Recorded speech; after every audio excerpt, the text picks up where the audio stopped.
Keslav Gerfeld, the ambassador of the Czech Republic, to introduce a bit about the program. Yeah. Well, this is not exactly that I would introduce you the program. It is Keiko who will speak most of the time. For me, it's really interesting to come to such a place because it reminds me my younger times when I was a student, and at the time it was really nice to go to the film clubs and to see something what usually you would not see that much, and the curiosity of the students, of course, was at the place, and the communist system which prevented us from seeing a lot of things which is now over, and we can express simply freely. I'm really glad that Keiko and my wife they took a lot of effort to put together this program, which deals with the history and the tradition of the Czech animation, in which I actually got grown up as a child. So I, of course, watched a lot of animated films. There was a reason for that. Later, when I graduated at the university, my first job was the editor in the publishers for children's books, and so that I was like 6 years in an environment very creative and working very closely with the illustrators. And at the time, 70s and 80s, it was probably the golden age of the Czech books for children. We brought a big exhibition here and combined it also with the animated films and soft toys and the pictures. So that's the tradition, which of course, well, the kids really liked very much, and it was of such a quality that even a lot of parents and adults actually watched animated films rather than the films for adults. That was really interesting. Before I was coming to today's event, I was reading a quite interesting interview on the net. It was interview Mr. Isaac. Hello. Oh, sorry. Oh, sorry. I thought that you would anyway. ก็ท่านพูดบอกว่าก็จะไม่ได้พูดเรื่องอันนี้มากเพราะเดี๋ยวคุณเจมโกจะพูดอยู่แล้วนะครับที่จะท่านพูดถึงขอบคุณที่มีงานนี้แล้วก็รู้สึกประทับใจคือเหมือนกับว่าที่ได้มาสถานที่นี้เพราะทำให้ท่านพูดนึกถึงตอนที่เป็นสมัยนักเรียนที่ได้ไปงานฟิล์มคลับในที่เช็กแล้วก็ได้ดูอะไรที่แบบปกติจะไม่ได้ดูเพราะว่าตัวรัฐบาลคอมมิวนิสต์อาจจะไม่ได้ห้ามไม่ให้เกิดให้ฉายเกิดขึ้นแล้วนอกจากนั้นท่านพูดหลังจากที่เรียนจบก็ได้ไปเป็นกองบรรณาธิการหนังสือเด็กที่ต้องทำงานกับคนวาดภาพประกอบอยู่แล้วก็ในช่วง 70-80 มี exhibition ที่มีงานหนังสือแอนิเมชันแล้วก็ของเช็คในประเทศด้วยนะฮะแล้วก็รู้สึกว่าอะไรนะงานแอนิเมชันเช็คนี่คือมันเป็นมีผู้ชมเยอะแม้แต่ว่าคนที่เป็นผู้ใหญ่ในเช็คเองก็จะดูงานแอนิเมชันมากเสียยิ่งกว่าดูหนังสำหรับผู้ใหญ่ไปเลยประมาณนี้ครับ As I was saying this, I read this interview with Mr. Isaac Hello, who is one of the leading animators in the world and film director, professor at Pratt Institute, and I just put down very few remarks on what he described as the core of why he likes animation. So he said that animation is very different from the featured films, where the actors have to act live. But in the animated animation gives you full freedom and full control over the result,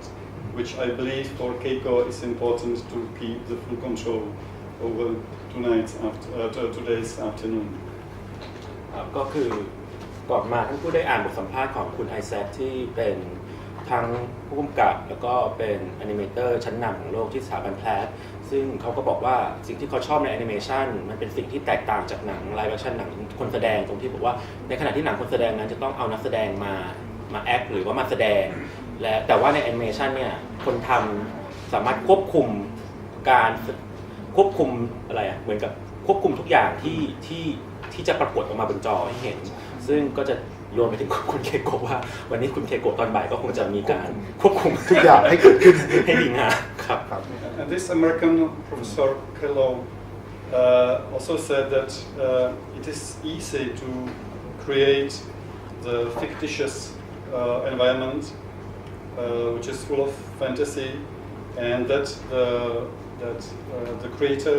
like the animator himself or herself, actually stipulates the rules and the possibilities of various parts of the film. So he also said that what is important is to understand the simulation of the reality, but also the creation of the environment which doesn't exist in reality. And so this is the source of creativity and fantasy. ก็คือในขณะที่นอกจากนั้นก็คือในงานแอนิเมชันนั้นเราสามารถที่จะสร้างโลกที่เต็มไปด้วยจินตนาการที่มันไม่จำเป็นต้องอิงกับความเป็นจริงได้ครับ And then actually the Americans there was not the Czechs who started the animation in the 30s. So that what I read in the history of Czech animation, that it started as a kind of continuation of the American Disney studios in the late 30s. But then later it created its own tradition and its own ways how to make the animated films. And I think that if you do not look at the technique, how you make it differently, like with the pictures, with the dolls, or with the marionettes, with the clay, that it is what is really important is the story that you tell. ก็คือ tradition คือว่าขนบของการทำแอนิเมชันเนี่ยตอนแรกมันก็เริ่มจากดิสนีย์ยุค 30 แต่ว่าหลังจากนั้นน่ะเช็คค่อยมีขนบของตัวเองขึ้นมาพัฒนาตามจากนั้นขึ้นมาโดยที่ถ้าเราไม่ได้โฟกัสที่เทคนิคในการสร้างว่าอาจจะว่าแอนิเมชันเช็คใช้ดินน้ำมันใช้หุ่นมือหุ่นชักตุ๊กตาอะไรเงี้ยให้เราดูที่เนื้อเรื่องดูเรื่องราวที่เกิดขึ้น But then when I thought about this, what is the difference between this simulation of reality and creation of environment which doesn't exist in reality. So this is most of the Czech animated films are of this kind, but we also created the films based on the books in animated films, so which are really also quite interesting. Or the stories from our history, like national myths. ก็คือนอกจากที่ว่าตัวแอนิเมชันเช็คเนี่ยจะสร้างเรื่องราวจากไม่ได้ต้องอิงจากความเป็นจริงแต่ว่าสร้างโลกที่มันแฟนตาซีโลกที่มันไม่ต้องมีจริงขึ้นมาได้เนี่ยมันก็ยังมีว่าบางทีเราก็สร้างแอนิเมชันเช็คก็มาจากสร้างขึ้นมาจากตำนานของประเทศหรือว่ามาจากมูดทางอารมณ์บางอย่าง And then maybe last remark,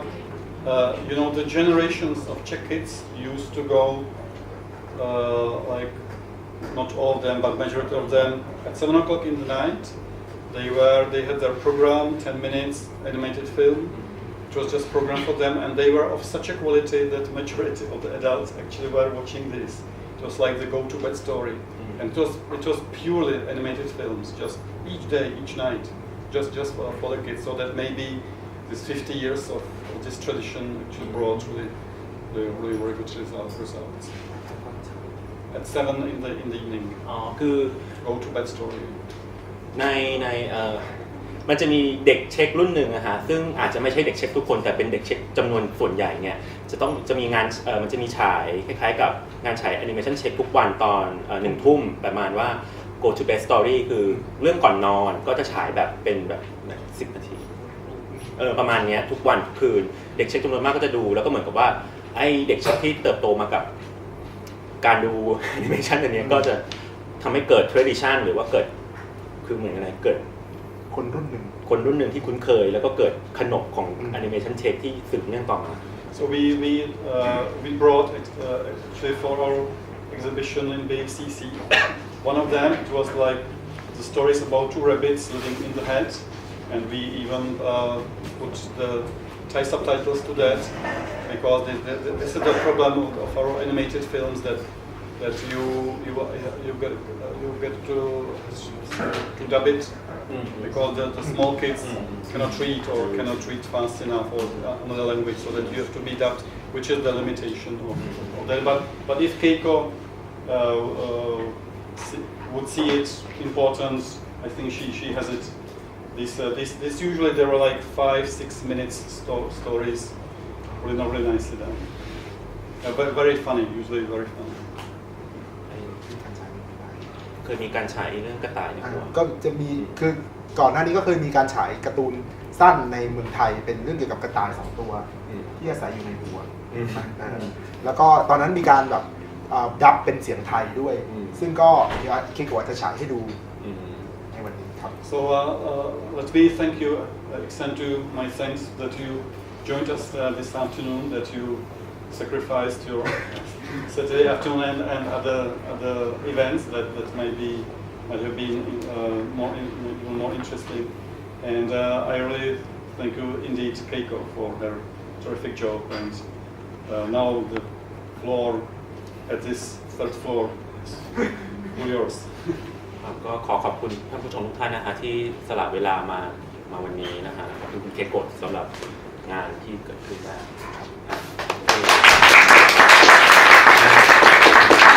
ก็เดี๋ยวเราจะเริ่มจากการบรรยายเกี่ยวกับประวัติศาสตร์ของเช็คแอนิเมชันก่อนนะครับก็คุณเคโกะจะบรรยายเป็นภาษาอังกฤษแล้วก็จะมีเราสองคนช่วยกันแปลเป็นภาษาไทยโอเค Film Sei and FilmVirus people who have to sacrifice the happy hour screening to come here and then the reading room and then also this มันละเอียดมากซึ่งมันทำไม่ได้แล้วในปัจจุบันแต่ว่าในเวลาของคอมมิวนิตี้เนี่ยมันศิลปินมีเวลาแล้วก็มีการหนุนจากรัฐเนี่ยมันทำให้เกิดได้ That's why all those Japanese animation people who absolutely love Czech animation, they want to nominate Czech animation for intangible cultural heritage for UNESCO. Yeah, because it has that culture and it has that value. คือทำให้ทางคนทำแอนิเมชันญี่ปุ่นนะฮะอยากจะเสนอชื่อเช็คแอนิเมชันให้เป็นแบบคล้ายกับมรดกโลกของยูเนสโกเพราะว่ามันเป็นผลผลิตของทางวัฒนธรรมจริงๆ For people like you know that the Osamu Tezuka and Hayao Miyazaki, they are all those generations. They are influenced by Iji Trunka and Karel Zeman.Hayao Miyazaki loves Karel Zeman, and many of the Hayao Miyazaki's animations origin can be found in Karel Zeman's film, actually, which is not so well known, but it is a fact. ก็คือสำหรับแอนิเมชันคนทำแอนิเมชันญี่ปุ่นรุ่นเก่าๆนะฮะเช่นโอซามุเทสึกะหรือว่าฮายโอะมิยาสกิเนี่ยก็จะชอบแอนิเมชันเช็คมากโดยเฉพาะฮายโอะมิยาสกิจะชอบคาเรลเซแมนมากๆนะฮะซึ่งถ้าเราไปดูงานของมิยาสกิเนี่ยก็จะเห็นว่ามันมีคล้ายๆกับร่องรอยของคาร์เรลเซแมนเยอะมากซึ่งถึงแม้ว่าคาร์เรลเซแมนปัจจุบันจะไม่ค่อยเป็นที่รู้จักเท่าไหร่คาร์เรลเซแมนฉายพรุ่งนี้นะครับฉายของ Spring Tomorrow นะครับคาร์เรลเซแมน Spring Tomorrow and then actually the Invention of Distraction tomorrow's film which will be the Thai premiere because it's a digitally restored version which just came out last year which is only premiered worldwide last year so it's a fresh new digital restoration film will be shown tomorrow, and that is the one that the Hayao Miyazaki said, "Oh, this is so interesting." So that he was very much influenced by that. ซึ่งงานของคาร์เรลเซแมนที่ฉายพรุ่งนี้ก็คือ Invention of Distraction จะ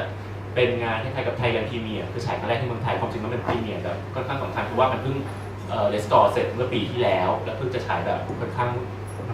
น้อยมากอันนี้การฉายครั้งนี้ก็ถือว่าเป็นแบบการฉายนานาชาติครั้งสำคัญแรกๆเลยนะ And the newer generations of Japanese animation artists, they are all completely influenced by Jan Schwankmeyer, which will be also shown tomorrow.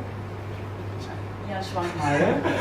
ก็แอนิเมชันสำหรับแอนิเมชันญี่ปุ่นคนรุ่นใหม่นะฮะก็จะชอบและได้รับอิทธิพลอย่างรุนแรงจากยานสวาเมเยอร์นะฮะซึ่งก็จะฉายพรุ่งนี้ มีเป็นโปรแกรม เป็นโปรแกรมที่สงสัยว่าเรื่องนี้ฉายอะไร And Schwankmeier, you still see the influence of a Schwankmeier in today's Japanese animation. I still keep seeing it. Oh, again the Schwankmeier. Again Schwankmeier is an influence. Again Schwankmeier copy. Like Japanese young people, they absolutely love Schwankmeier, and then they want to do something that Schwankmeier has been doing, which is very difficult to do, but they try to copy. ก็คือสำหรับคนรุ่นใหม่แ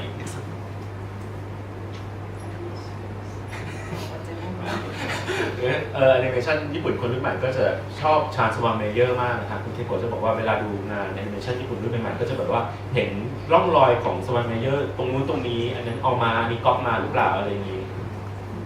Okay, and then the other feature of a Czech animation film is a use of puppet animation. Czech animation is mostly associated with puppets and the clay animations. They're using the clay, so you make a figurine with a clay and then make a stop motion animation. That's the two distinctive feature of the Czech animation styles. ก็คือหนึ่งในคล้ายๆกับลักษณะเด่นของเช็คแอนิเมชันก็จะมีการใช้พับเพทคือตุ๊กตามีมือแล้วก็มีการใช้เคลย์คือหุ่นปั้นเอาดินมาปั้นก็จะเป็นลักษณะที่ค่อนข้างจะโดดเด่นของงานเช็ค And why is that? It's because the puppet is actually originated of their Celtic origin. So the Czechs are the Celt, like Irish or the British. There are some British in England. The Celts. So it's actually the Czechs are the Celts, and the Celts were using all those puppets like a doll figure for religious ceremony. So that's the origin. แล้วทำไมงานหุ่นมือถึงเป็นงานลักษณะของแอนิเมชันเช็คเขาบอกว่าเพราะว่าเช็คมาจากเพราะว่าหุ่นมือเนี่ยมันมีวัฒนธรรมต้นกำเนิดมาจากวัฒนธรรมเคลต์คนเคลต์ซึ่งก็จะมีในไอร์แลนด์หรือว่าในบางส่วนของอังกฤษเป็นต้นคนเช็คก็จะเป็นรากกำเนิดมาจากเคลต์เหมือนกันซึ่งงานหุ่นมือเนี่ยก็จะใช้เป็นลักษณะปกติจะใช้ในงานพิธีกรรมทางศาสนา It is similar to again Japan because Japanese Shinto was using the kind of paper doll for like good luck or the get rid of the bad spirit or that kind of ritual. They were using it. So there is also similar religious ritual roots. ซึ่งก็คล้ายคลึงกับญี่ปุ่นที่แนวคิดเรื่องชินโตก็จะใช้หุ่นกระดาษในการประกอบพิธีกรรมเช่นการพิธีกรรมลาจากหรือว่าการกำจัดสิ่งชั่วร้ายในบ้านอะไรก็ว่าไปนะฮะซึ่งมันเหมือนกับว่ามันมีความคล้ายคลึงกับความเชื่อทางศาสนาระหว่างญี่ปุ่นกับเช็ก And there is also animism in it too. So they see the spirit in animated objects. So that's the roots of those animation and the puppet animation. ซึ่งมันนอกจากนั้นแล้วมันจะมีพวกแนวคิดเรื่องแบบนับถือผีป่าพวกแบบว่าการที่เราเห็นคล้ายกับวิญญาณในสิ่งที่ไม่มีชีวิตซึ่งมันเหมือนกับว่าไอ้วิธีคิดอย่างเงี้ยมันเป็นรากมาถึงแอนิเมชันเช่นกัน Yes, and so that's a roots of puppet, and also why the puppets was kept so long, and then why it was so popular was because. Again, when the Czech was suppressed by the others, in some period, even the Czech language was prohibited to use. The Czech themselves couldn't use the Czech language by the oppressor, but the puppet theater, they could still use. It was allowed to use the Czech language in the puppet theater. That's why to keep the Czech identity, the puppet theater was very, very important. That was from the 18th century. 18th century, the popularity of the puppet theater raised together with nationalism, like Czech, to keep the Czech language alive. คือแล้วทำไมหุ่นพับเพทเนี่ยมันยังถึงมีความนิยมจนถึงมาถึงทุกวันนี้นะฮะเขาบอกว่าเพราะว่าในสมัยที่เช็กโดน คล้ายๆกับปกครองโดยต่างชาติเนี่ยในบางยุคเนี่ยภาษาเช็กก็ยังใช้ไม่ได้คนเช็กก็ใช้ภาษาเช็กในชีวิตประจำวันไม่ได้แต่การแสดงหุ่นมือเนี่ยสามารถใช้ภาษาเช็กได้ทำให้การแสดงหุ่นมือเนี่ยมันยังเป็นพื้นที่ที่สามารถที่คนเช็กสามารถที่จะเก็บอัตลักษณ์ของความเป็นเช็กได้แล้วในช่วงศตวรรษที่ 18 เนี่ยการแสดงหุ่นมือก็จะเป็นที่นิยมมากพร้อมๆกับกระแสขึ้นมาของชาตินิยมเช็กAnd why the Cray animation is because there is an origin to it. Cray animation. That's origin is this actually it's a golem. You know the golem, right? The golem legend, like the Jewish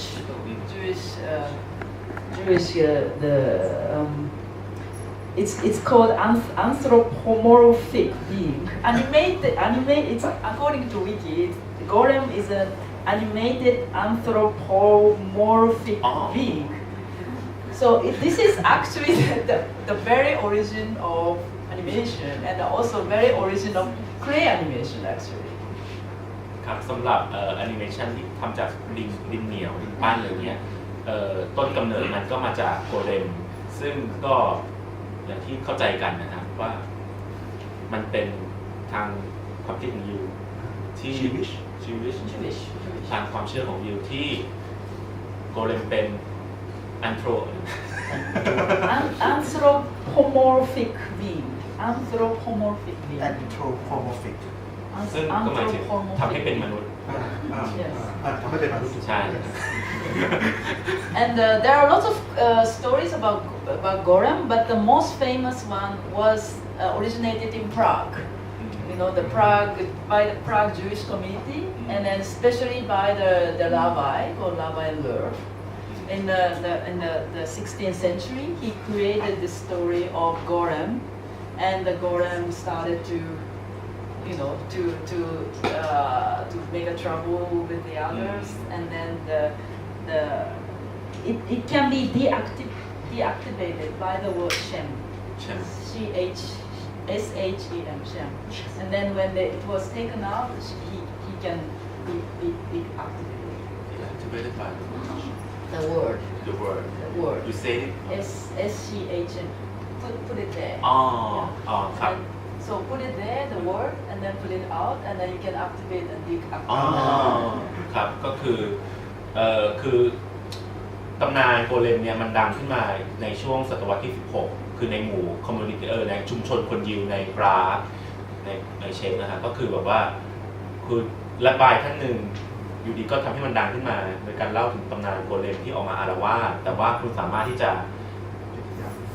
สกัดโกเลมไม่ให้ขยับได้โดยการใช้กระบวนใช้คำว่าเชมเหมือนเขียนบนหน้าผากแล้วก็เอาออกแล้วคุณก็จะหยุดAnd the other roots of the Czech animation can be found in this Rudolf II. That's the very famous Bohemian king in the 16th century, which flourished the culture of Bohemia.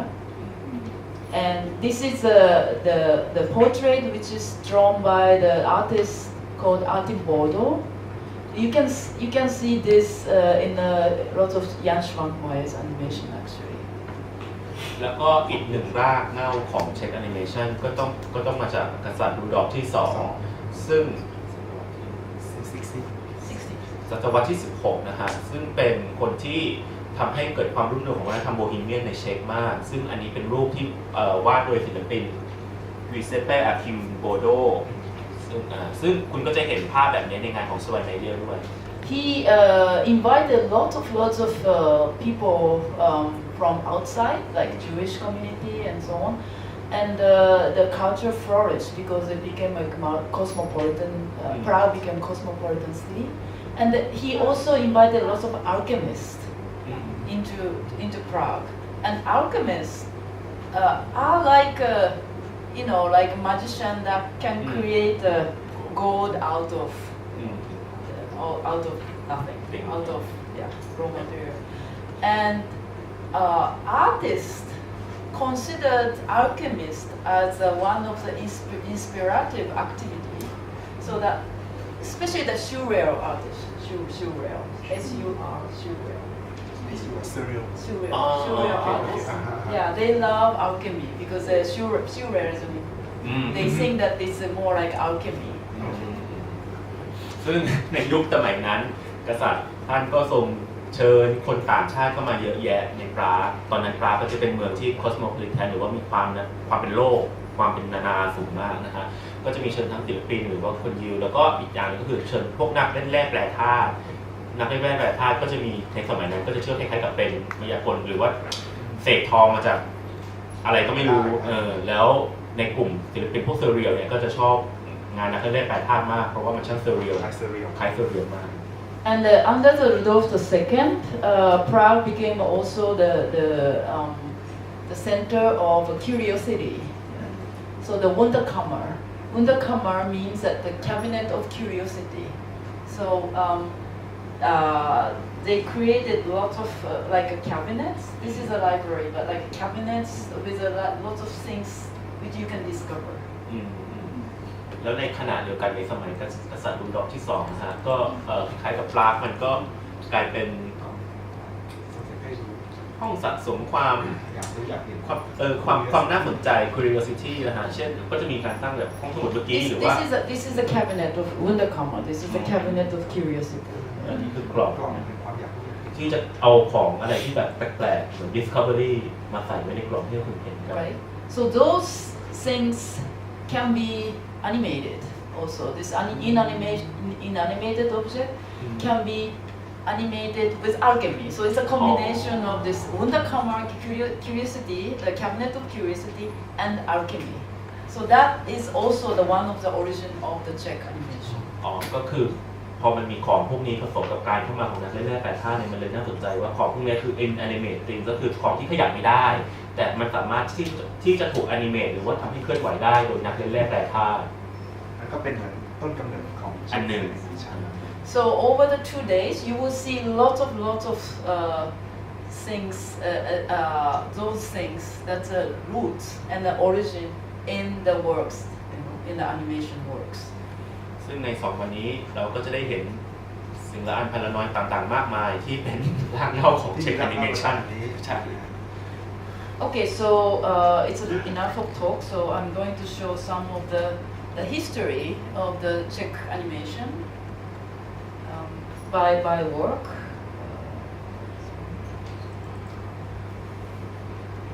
By the guy called Bohuslav Shura. It's a paper cut animation. He was making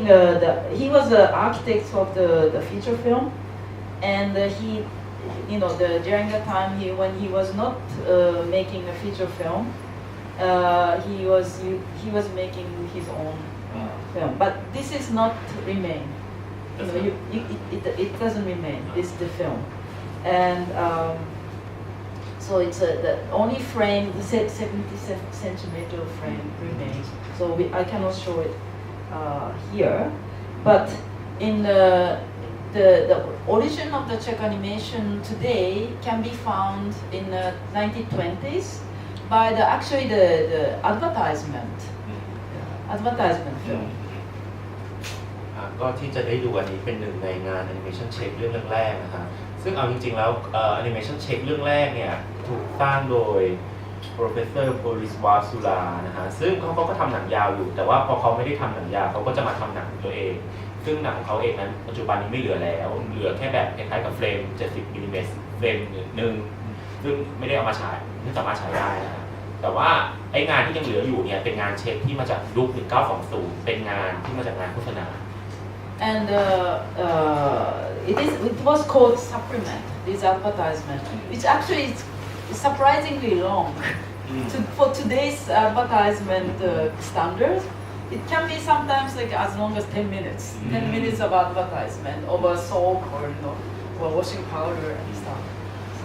ก็คือตัวโฆษณานี่จริงๆแล้วมันถูกเรียกว่า supplement หรือว่าส่วนเสริมนะฮะซึ่งถ้าเกิดใช้มาตรฐานปัจจุบันเนี่ยมันเป็นโฆษณาที่ยาวมากบางทีมันยาวชิ้นหนึ่ง10 นาทีขายสบู่ขายผงซักฟอกอะไรอย่างเงี้ย After 7 minutes you'll find out.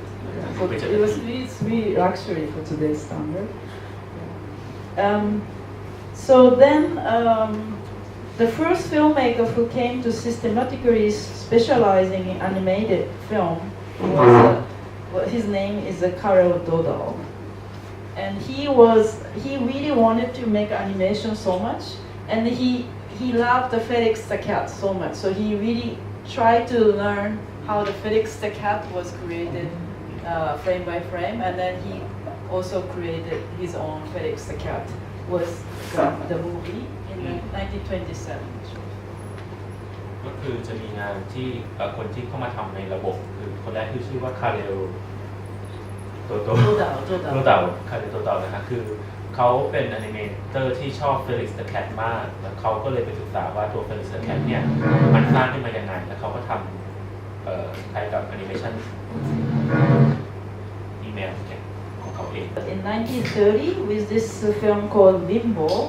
the Tirova and then Doda also experimented with a combination of animation and the film. ในปี And the actual live action. ก็คือในปี 1930 นะฮะคาร์เรลโดดองแล้วก็เฮอร์มิน่าเทโรวานะครับก็ร่วมงานกันในงานที่หนังชื่อว่าบิมโบซึ่งเป็นงานที่ผสมระหว่างแอนิเมชันกับหนังที่คนแสดง So there's before the film there is a lot of introduction of Karel Dodal himself. This is kind of unusual also. ซึ่งก่อนหนังเริ่มก็จะมีคล้ายๆกับเท็กซ์ที่ขึ้นมาเพื่อแนะนำคาร์เรลโดดองนะซึ่งเยอะมากซึ่งก็ไม่ใช่เรื่องปกติเท่าไหร่ It says how great he is. บอกว่าคาร์เรลโดเจ๋งแค่ไหนยิ่งใหญ่เก่งไร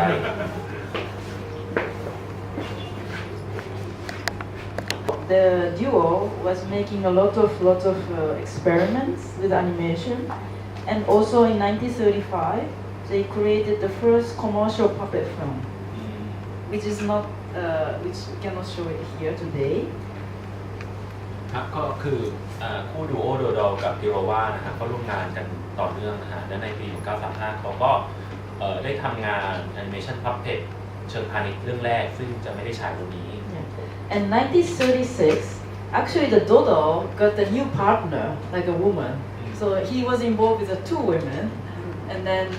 it was kind of inspiring for Dodo himself, the two women, which is kind of classic story. But then the Karel Dodo got the relationship with Irina. And the woman named Irina, and then they got married, the Irina Dodarova. And then, but still the Tirova, the former woman of him, still continue collaborating with this new couple. It's a kind of classic TV soap-like story. ครับแล้วพอปี 1936 นะฮะคือโดดอกับเฮมินัทคือเราว่ามันก็มีงานอยู่ด้วยกันแหละแต่ว่าโดดอก็ไปร่วมงานกับผู้หญิงอีกคนหนึ่งที่ชื่อว่าเอรินาซึ่งต่อมาทั้งคู่ก็แต่งงานกันเป็นเอรินาโดดอโรวานะฮะแล้วแต่ถึงกระนั้นเลยผู้หญิงคนแรกเฮมินาเจโรวาก็ยังร่วมงานกับคู่คาเรโดดอกับผมเมียคาเรโดดอกับเอรินาอยู่เหมือนกันก็เลยเป็น3คนที่คุณเคโกะว่าเหมือนกับเรื่องน้ำเน่าในละครเนี่ยครับ And so Irina Dodarova and then Karel Dodal, they created the production mostly to create the advertisement. And so this the one film that they created together with Tirova, this two women and the Karel Dodal. ก็คาเรโดวากับอิรินาโดโรวานะครับผัวเมียก็จัดตั้งบริษัทที่ผลิตโฆษณาเป็นหลักนะ This so-called avant-garde film. This was in 1936. It's called fantasy erotic. It's also it's a Dodal and Tirova and Irina. These two women and a man called made a film called fantasy erotic, which suggests something. ก็หลังจากนั้นกลุ่มนี้ก็เกิดความรู้สึกทะเยอทะยานที่ไม่อยากทำแค่โฆษณาแล้วอยากทำหนังของตัวเองซึ่งในงานชิ้นที่เราจะได้ดูนะครับเป็นหนังปี 1936 ซึ่งเป็นงานอวกาศหรือว่าศิลปะแนวก้าวหน้าที่มีชื่อว่าแฟนตาซีอีโรติก This is an educational film using the cartoon and puppet, and it's also documentary, it says. It is also created by Irina and then Karel Dodal. อันนี้เรื่องหนังในปี 1936 นะฮะซึ่งชื่อว่า The Adventures of a Ubiquitous Fellow นะครับเป็นงานแอนิเมชันเพื่อการศึกษาทำโดยอิริน่าแล้วก็คาร์โร Yeah, but what is significant about this film is that the use of the character called Huruvinek. Yeah, Huruvinek, which is like a kind of like a Mickey Mouse in America. So Huruvinek is a very famous character. He's a son of the character called Spabel. Spabel and Frubeck. Spabel is a father, and then the Frubeck is a son. And they had their own theater, which I'm gonna show you later after this film. So they started to use this kind of Czech character in this movie, and then this Frubeck is very popular among Czech animators. So Iji Trunka, the master, and Bodzislav Poyer, there's two masters which you're going to see in a later today. They both made a film using the Frubeck character. และสิ่งที่สำคัญของหนังเรื่องนี้นะฮะก็คือมีการใช้ตัวละครชื่อว่าฮูรูมิเน็กซึ่งเป็นคล้ายๆกับมิกกี้เมาส์ของดิสนีย์แต่ว่าอันนี้คือในเวอร์ชันของเชคนะฮะซึ่งฮูรูมิเน็กเป็นลูกชายของ The Father Father is called Spabel. Spabel นะฮะซึ่งทั้งคู่พ่อลูกมีเธียเตอร์ของตัวเองด้วยซึ่งจะโชว์ในชิ้นถัดไปจากชิ้นนี้ซึ่งตัวฮูรูมิเน็กเนี่ยค่อนข้างเป็นที่นิยมในหมู่คนทำแอนิเมชันเชคซึ่งก็จะมีทั้งชูริทิงก้าแล้วก็ปาติสลาเพราะว่าซึ่งเป็นคนทำแอนิเมชันที่ใช้ตัวละครตัวนี้ And the Spabel and Frubeck, they're really not like this kind of optimistic Mickey Mouse type. They are kind of like their question and answer is like a Zen question and answer. You know, there's most of the theater and the film of them, it is a conversation between them. It's a bit like Andaman animation,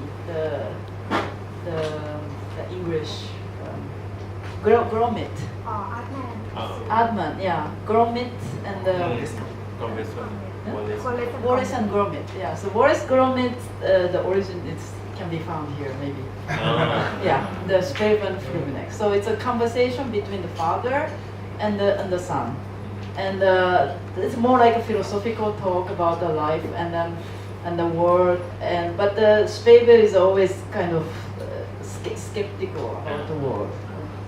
ก็คือตัวพ่อลูก Spabel and Frubeck นะฮะไม่ได้เหมือนเป็น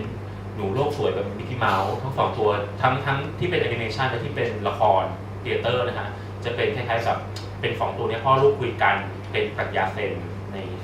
แนวคิดนะฮะคือถามเรื่องชีวิตอะไรอย่างนี้ซึ่งตัวคุณพ่อเนี่ยอาจจะเป็นคนที่ชอบสงสัยในโลกชอบตั้งคำถามโลก And how the sound wave is transmitted and so on for the kids, right? So this is so they use Huruminek to make that the mechanism understand for the Czech kids.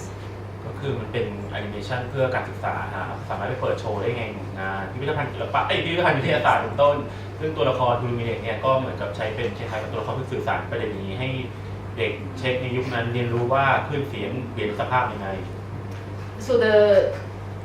Frubeck, Spabel and Frubeck is it looks like that. They had this Spabel and Frubeck, this duo, is the only puppet that has its own theater in at least in Czech Republic. I don't know about the world, but at least in Czech Republic. คือตัวละครฮูรูมิเน็กกับพ่อเขาสเปเบิลนะครับเป็นตัวละครคู่เดียวเลยที่มีเธียเตอร์หรือโรงละครของตัวเองนะฮะอย่างน้อยในเช็กรีพับลิกซึ่งผมไม่แน่ใจว่านอกประเทศมีไหมแต่ว่าในเช็กรีพับลิกมีเป็นละครของตัวเอง These are the theater stage, and this is the Spabel. This is the father, Spabel and then Frubeck. คุณพ่อนะฮะสเปเบิลแล้วก็ฮูรูมิเน็กคือตัวเล็ก Yeah, and Frubeck was created already in 1920, and then the Spabel, the father, was added later, and then the theater was already created 1930. คือตัวละครเนี่ยฮูรูมิเน็กเนี่ยมีตั้งแต่1920แล้วต่อมาค่อยมีเพิ่มพ่อเข้าไปนะฮะส่วนเธียเตอร์โรงละครเนี่ยสร้างขึ้นในปี1920 And it actually it's very well known around the world. So they travel. They made a they have been making a tour around the world. But also went to Japan and elsewhere. ก็คือจริงๆก็เป็นที่รู้จักไปทั่วโลกนะฮะดังนั้นพวกละครนี้ก็จะมีการออกทัวร์นะฮะซึ่งก็จะมีไปถึงญี่ปุ่นแล้วก็ไปที่ต่างๆ And so if you go to Prague, I recommend you to go to the Spaven Filmnex Theater, which is very very nice. คือถ้าเกิดได้ไปที่ปรากนะฮะก็ขอแนะนำให้ไปดูละครของพวกเขาได้ Okay, and then so this is as much as is very optimistic tone, but in 1938, the Karol Dodo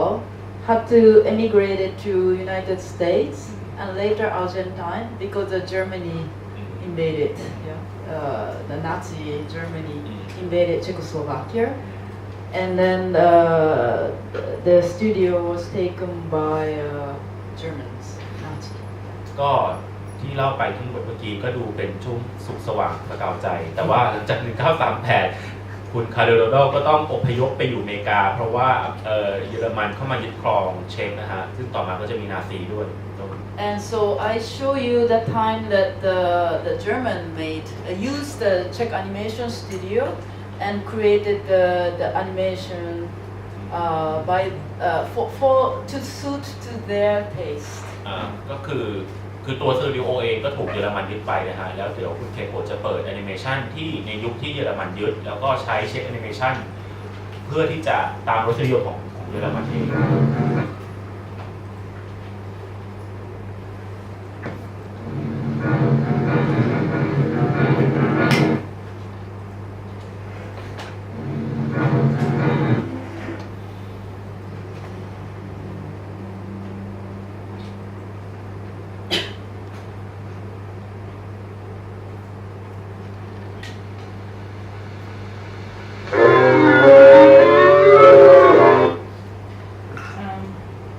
This is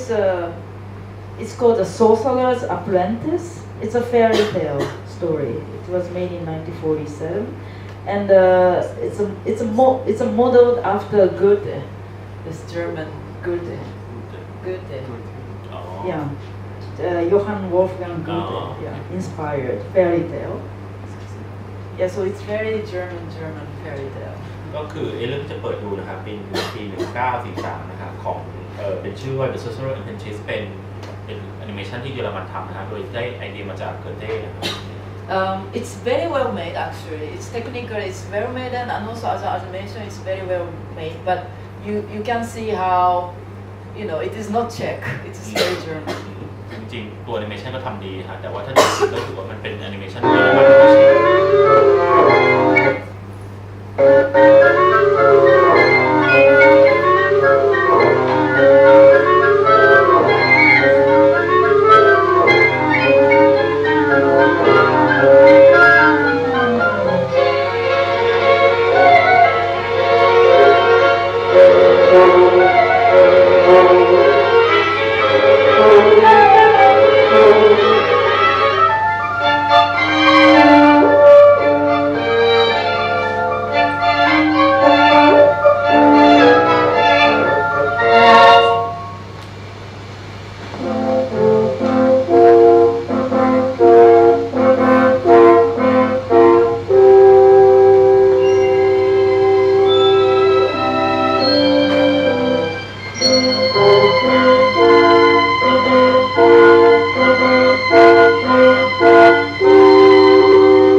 Disney was already he made the first feature film, the Snow White and the Seven Dwarfs, in 1937, and then was also making a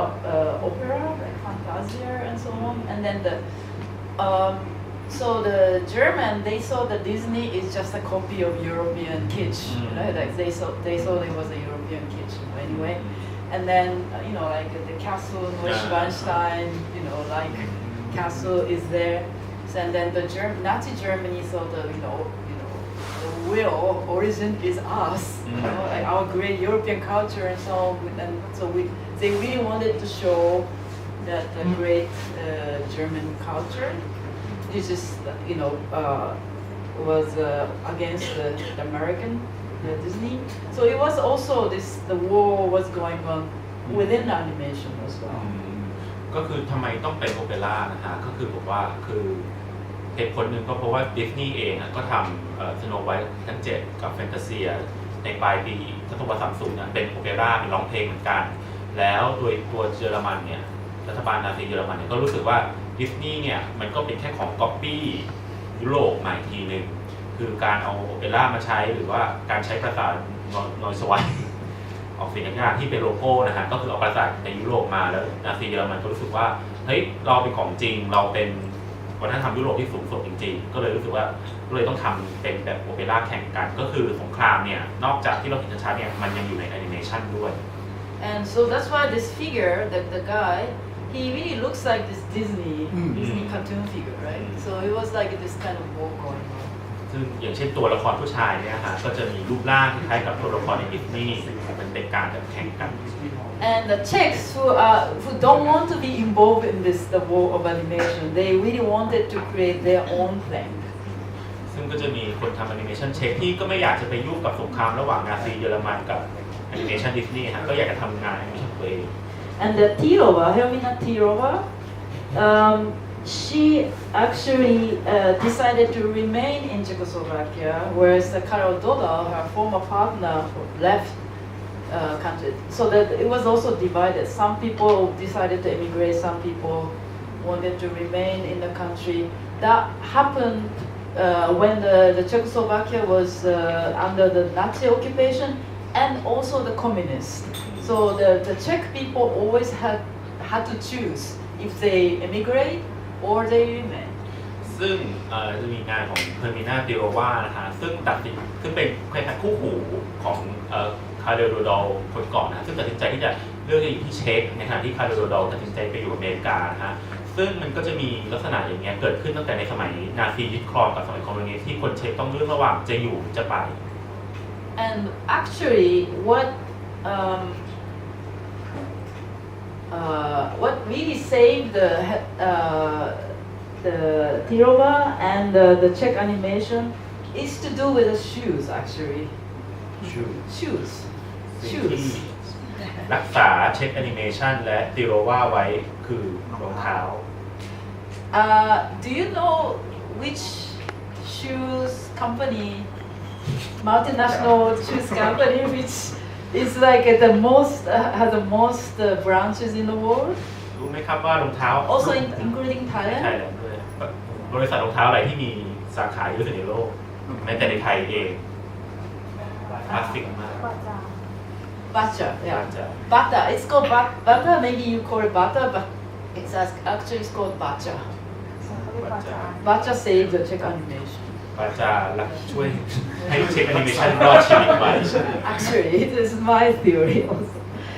เป็นทฤษฎีของเคโกะเองนะครับ Because actually the Bacha, the founder of shoes company Bacha, he had this incredible visionary idea to create workers' paradise in the western Bohemian town called Zlin, in the Czech town of Zlin. คือคนก่อตั้งบาจาเนี่ยนะฮะเขาอยากที่จะสร้างสวงสวรรค์ของแรงงานที่อะไรนะเมืองสลิมเป็นเมืองโบฮีเมียนทางตะวันตกไม่ได้ทำแบบโบฮีเมียน So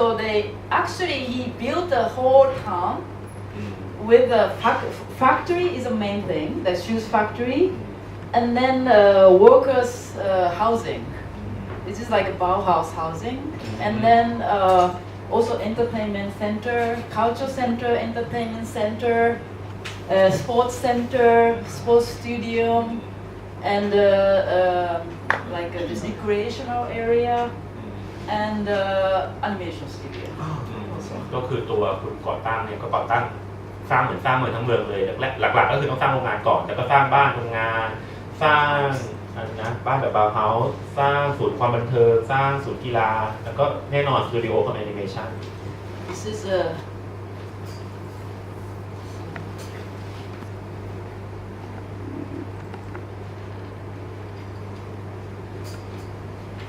this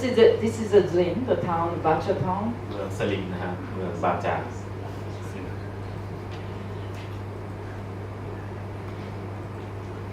This is a suburban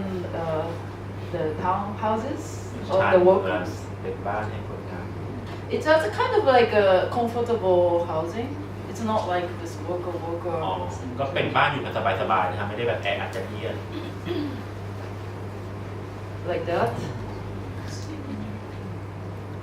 And this is a hotel, เป็น Bata โรงแรม Hotel. It's a Bata Hotel. And the entertainment, a shop. This is a shop. ร้านค้า And this is how the Julin looks like now. ปัจจุบันภาพสีเมื่อกี้นะ Yeah. And actually, he created in other parts of the world as well this kind of socialist paradise town. Actually, it still exists in England, in Essex, the state of Essex. It still remains. It still has those Bauhaus like bachelor houses. คือนอกจากในเช็กก็สร้างที่อื่นบนโลกเลยฮะเป็นเมืองสูงสวรรค์โซเชียลิสต์เนี่ยฮะอย่างเช่นปัจจุบันยังเหลืออยู่ที่เอสเตทที่อังกฤษนะฮะยังมีกับบ้านบาวเฮาส์บาจา Yeah, and so the Tirova, she moved to this Zlin animation studio in 1941. คือคุณเฮมินาเตโรวาก็ย้ายไปอยู่ที่เมืองสลิมเนี่ยฮะที่ตอน1941สตูดิโอแอนิเมชั่น Well, which is actually also fell under the Nazi in 1942, but still they somehow managed to create something. ซึ่งเอาเข้าจริงก็ตกเป็นของนาซีอยู่ดี แต่คนในนั้นก็ยังได้ทำงานตัวเองอยู่ดีหาทาง Personified. Also, each insect is like a person, the humans. คือตัวแอนิเมชันสร้างจากการ์ตูนที่ดังอยู่แล้วนะฮะคือเฟอร์นาดิแอนเนี่ยแล้วก็มันเกิดขึ้นในคล้ายกับสวรรค์ของแมลงซึ่งแมลงแต่ละชนิดเนี่ยก็เหมือนกับว่าเป็นตัวแทนของคน So the protagonist is the ant, but there is also a lot of other insects like Berushka, the lightning bag, and piclic, which is like a worm, like different characters. ซึ่งตัวเอกก็คือมดอยู่แล้วแหละแต่ก็จะมีตัวแมลงชนิดอื่นๆอยู่ด้วยเช่นหิ่งห้อยหนอนเช่น And this is also educational for the kids to love nature and then also the insects. Don't be afraid of the insects. They are like humans. ก็ยังเป็นแอนิเมชันเพื่อการศึกษาให้เด็กน้อยได้รักธรรมชาติและแมลงนะครับอย่ากลัวแมลง I think this project was approved because it was also Bacha's visions to make the workers like that, work like that, systematically. อ๋อก็คือเหมือนโปรเจกต์อันนี้มันถูกอนุญาตให้ทำได้ก็เพราะว่ามันเสนอภาพของแรงงานที่โรงงานบาจา And also like the workers utopia, like after the work you can also create entertaining and also this something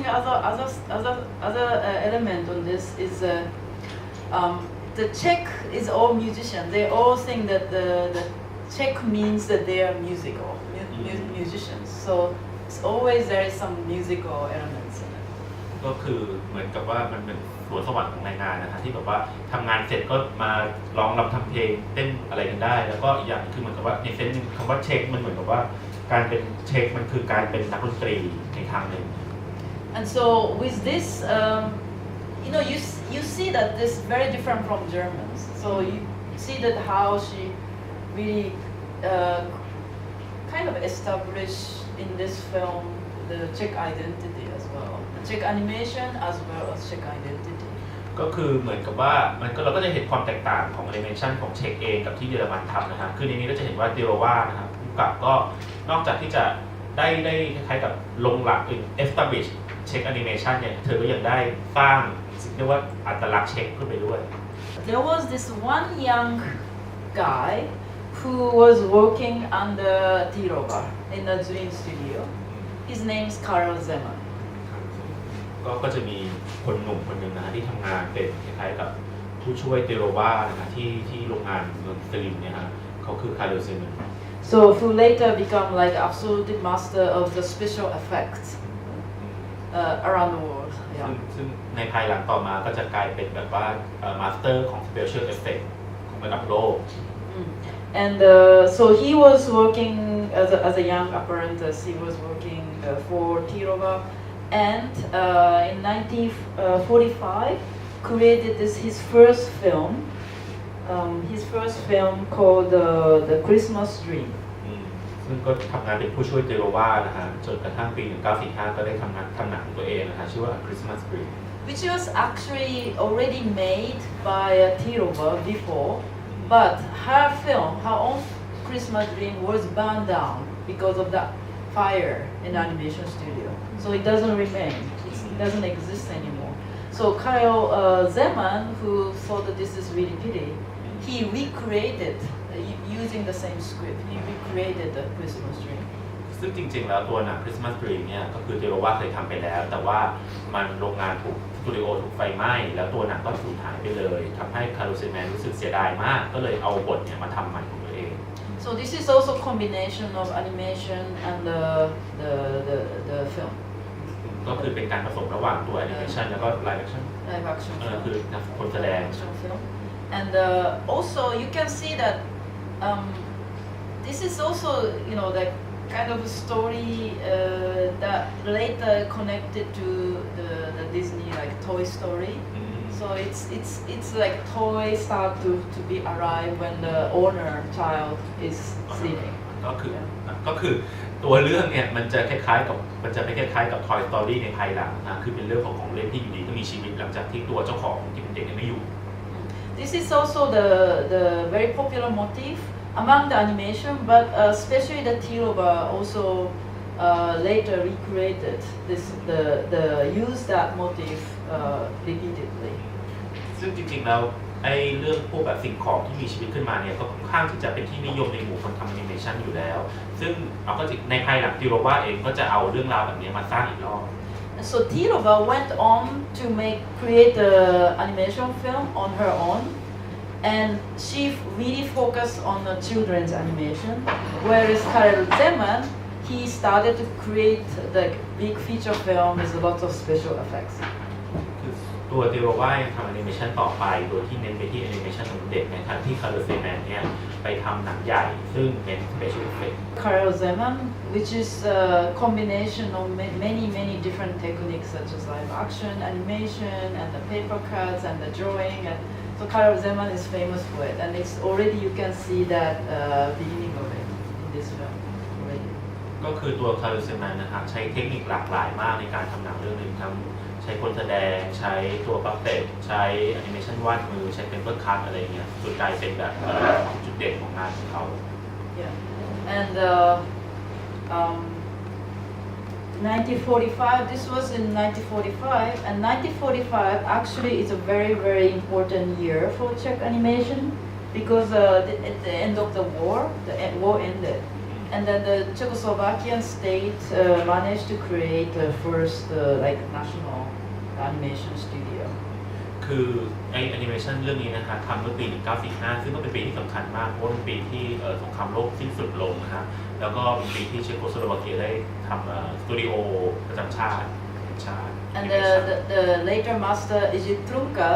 was appointed to be a director of that studio. ซึ่งต่อมาจูริททุนก้าซึ่งต่อมาจะกลายเป็นคล้ายๆกับชั้นครูของเช็คเลยนะฮะผู้กำกับแอนิเมชันชั้นครูก็ได้รับเลือกให้เป็นคล้ายๆกับผู้อำนวยการของสตูดิโอแห่งชาติ And so this is the year when Ijit Trunka, Karel Zeman, Tirova, the really founding the masters of the Czech animation started to create the animation fully. So that is it is widely called the year of the birth of Czech animation. ซึ่งในปีนั้นก็จะมีทางจูริททุนก้าคารูเซแมนติโรวานะฮะซึ่งเป็นผู้ก่อคล้ายๆกับผู้ก่อตั้งเช็คแอนิเมชันเนี่ยได้ทำงานแอนิเมชันแบบเต็มตัวจริงๆเป็นปีทองหรือว่าปีทองแอนิเมชันเช็ค